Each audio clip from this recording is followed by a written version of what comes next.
Order 8, Rule 2. New facts must be specially pleaded. Means defendant के द्वारा अगर कोई न्यू फैक्ट्स हो जो प्लेंट में होनी चाहिए थी बट नहीं है, तो वो सारे न्यू फैक्ट्स जिसे लग रहा है डिफेंडेंट को, वो फैक्ट उसे अपने रिटन स्टेटमेंट में मेंशन करनी होगी। प्लीडेड, उसको as a pleading means written statement या प्लेंट। तो डिफेंडेंट के तरफ से क्या होगा, रिटन स्टेटमेंट। तो the defendant must raise by his pleading all matters which show the suit not to be maintainable. Defendant को रेज करनी होगी वो सारे प्लीडिंग में मीन्स रिटन स्टेटमेंट में वो सारे मैटर्स जो मैटर्स से दिखता है कि जो प्लेंटिफ की वो नॉट मेंटेनेबल है।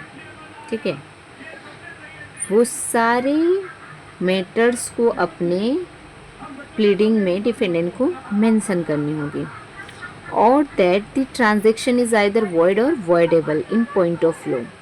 और वो सारे ट्रांजैक्शन जो वॉइड और वॉइडेबल है इन पॉइंट ऑफ लॉ, उसको भी उसे मेंशन करनी होगी। And all such grounds of defence as if not raised, ये सारे ग्राउंड्स जो नॉट मेंटेनेबिलिटी है, वॉइड ट्रांजैक्शन या वॉइडेबल ट्रांजैक्शन है, ये सारे ग्राउंड्स अगर वो अपने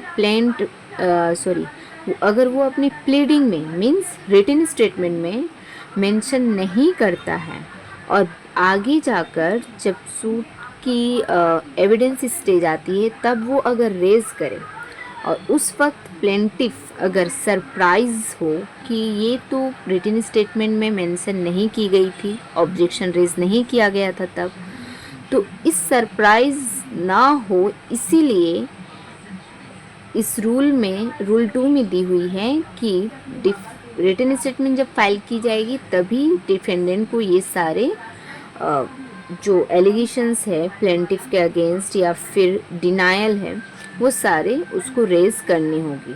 ठीक है, नाउ और would raise issues of fact not arising out of the plaint as for instance fraud, limitation, release, payment, performance और फैक्ट शोइंग इलीगलिटी मीन्स। और ऐसा एज्यूम कर लिया जाएगा कि डिफेंडेंट के तरफ से कोई ऑब्जेक्शन नहीं है रिगार्डिंग द प्लेंट, जो प्लेंट में अगर मेंशन नहीं की गई है, फॉर इंस्टेंस फ्रॉड, अगर वो फ्रॉड है। ठीक है, तो फ्रॉड जो मेंशन होनी चाहिए थी उसके रिटन स्टेटमेंट में वो उसने मेंशन नहीं किया।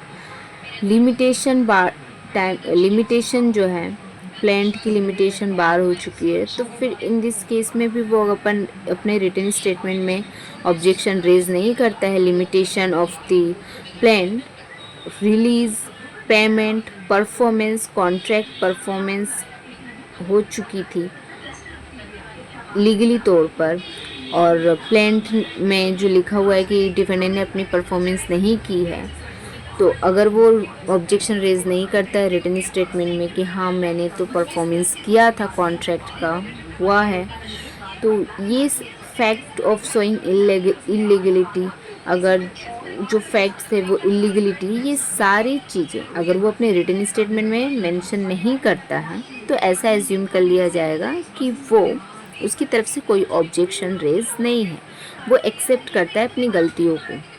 ठीक है, रूल 2 में बेसिकली ये दी हुई है। रूल 2 बेसिकली कहना चाहती है कि अगर कोई न्यू फैक्ट है डिफेंडेंट के तरफ से, तो उन सारे फैक्ट्स को उसको अपने रिटन स्टेटमेंट में मेंशन करनी होगी। रूल 3 क्या कहती है, denial to be specific, it shall not be sufficient for a defendant in his written statement to deny generally the grounds alleged by the plaintiff.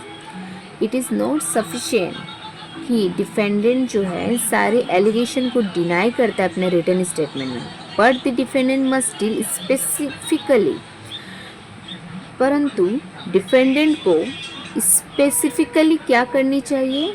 Each allegation of fact of which he does not admit the truth, वो सारे allegation जो plaint में दी हुई है उसको truth नहीं लगता है, वो सारे एलिगेशन को स्पेसिफिकली उसको डील करनी होगी, मेंशन करनी होगी अपने प्लेंट में, ठीक है। एक्सेप्ट डैमेजेस, ये डैमेजेस रिलेटेड मैटर को छोड़कर बाकी के जितने मैटर हो, सूट हो, उसमें उसको ये सारे एलिगेशंस जो प्लेंटिफ के द्वारा लगाई गई है डिफेंडेंट के अगेंस्ट, वो सारे एलिगेशन को उसको स्पेसिफिकली डील करनी होगी, डिनाई करनी होगी, स्पेसिफिकली डिनाई करते हुए और अपना पॉइंट ऑफ व्यू उसमें देनी होगी, ठीक है। रिटन स्टेटमेंट, ये सब रूल 3 है ऑफ ऑर्डर 8।